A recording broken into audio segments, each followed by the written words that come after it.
नमस्कार, मैं हूं प्रीति। आप देख रहे हैं सत्यम समाचार। खबरों में सबसे पहले बात करते हैं महाराणा प्रताप की मूर्ति के अनावरण की। पहले से निर्धारित समय पर आखिरकार करैल चौराहे पर स्थापित की गई क्षत्रिय महाराणा प्रताप की मूर्ति का अनावरण उत्तर प्रदेश सरकार के कैबिनेट मंत्री सदर विधानसभा से विधायक द्वारा किया गया। किस तरीके से पूरा कार्यक्रम रहा, आइए आपको भी दिखाते हैं। यह जो तस्वीरें हम आपको दिखा रहे हैं, तस्वीरें खुशी और गर्व के पल की तस्वीरें हैं।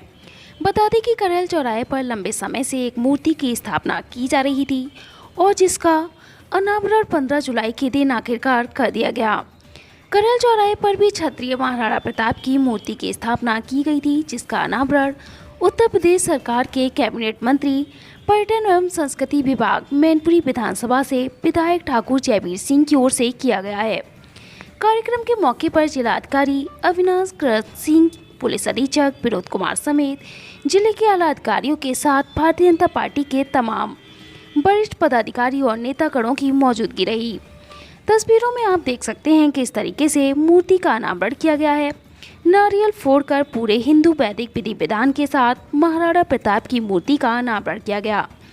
महाराणा प्रताप की मूर्ति के अनावरण के साथ ही हर चौराहे के नाम को भी परिवर्तित कर दिया गया। अब करैल चौराहे को नए नाम महाराणा प्रताप चौक के नाम से जाना जाएगा।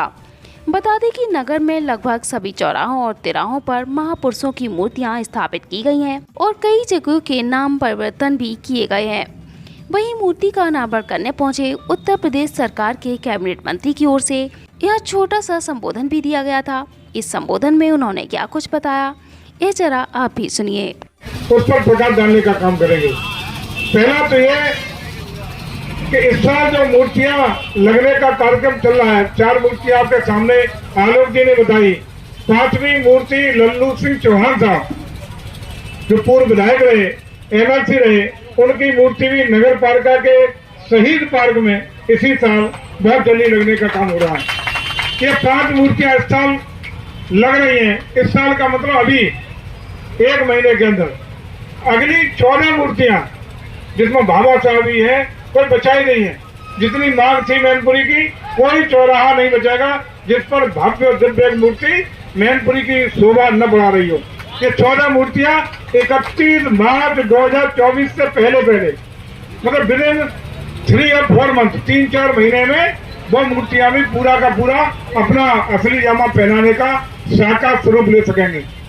साथ ही साथ आपके देकर के जयवीर सिंह का सम्मान नहीं, मैनपुरी जनपद के बच्चों को सम्मान देने का काम किया है और उसी का परिणाम है कि आपके प्रतिनिधि के रूप में, आपके सेवक के रूप में हम सब मैनपुरी के विकास के लिए, मैनपुरी के कल्याण के लिए, मैनपुरी के स्वाभिमान सम्मान के लिए हर समय 24 घंटे लगातार उपलब्ध है और आपको आश्वस्त करते हैं कि आपका मान सम्मान स्वाभिमान किसी भी दिशा में हम नहीं गिरने देंगे, सुरक्षित रखेंगे। वो कहीं भी जहां जरूरत होगी जयवीर सिंह आपके साथ थे, आपके साथ हैं और आपके साथ रहेंगे। ये हम आश्वस्त करते हैं। किसी भी गरीब के साथ, किसी भी जरूरतमंद के साथ किसी भी कीमत पर अन्याय, अत्याचार, बेईमानी, भ्रष्टाचार नहीं होने देंगे। ये भी हम आपको आश्वस्त करते हैं। पुनः बैठे हुए सभी पंचायती नेताओं का, आप सब लोगों का हृदय से अभिनंदन, वंदन और स्वागत करते हुए इस पवित्र अवसर पर, पवित्र अवसर इसलिए कि आज महाराणा प्रताप जी की भव्य दिव्य मूर्ति का जो कार्यक्रम हो रहा है, इंद्र भगवान भी आपको आशीर्वाद देने का काम कर रहा है। इस पवित्र मौके पर आप सबको पुनः बधाई और एक और बधाई।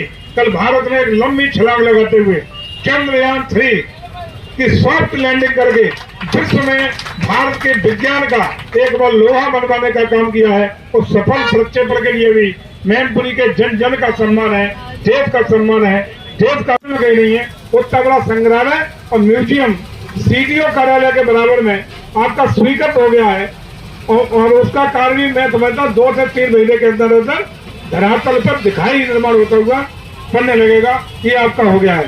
राजा का ताल, पुरानी मैनपुरी की भी महती आवश्यकता है कि वहां भी विकास की किरणें बहें। तो राजा के ताल को हम पूरा इको टूरिज्म में डेवलप करेंगे।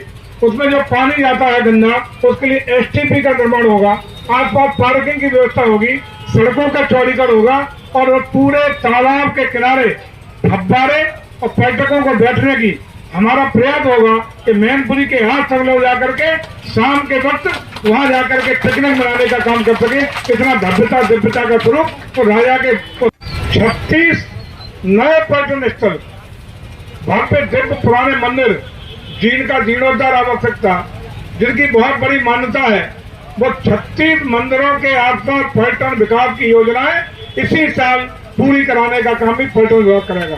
अकेले मैनपुरी में 36 हैं और मैं समझता हूँ कि आजादी से आज तक 2 नहीं हुई होंगी, लेकिन मैनपुरी में जो पूर्णता की ओर जा रही है वो 36 नहीं है।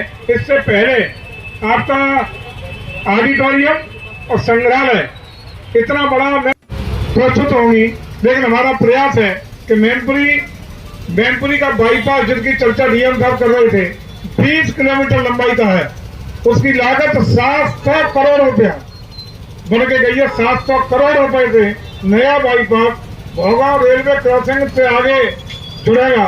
ये मैनपुरी के पहले जरामई के आसपास से शुरू हो गए और मैनपुरी भोगांव के आगे जो रेलवे क्रॉसिंग है उसके आसपास जुड़ने का काम होगा, जिसमें जमीन भी अधिग्रहित की जाएगी। जमीन की लागत के साथ उसका जो एस्टीमेट आया है 695 करोड़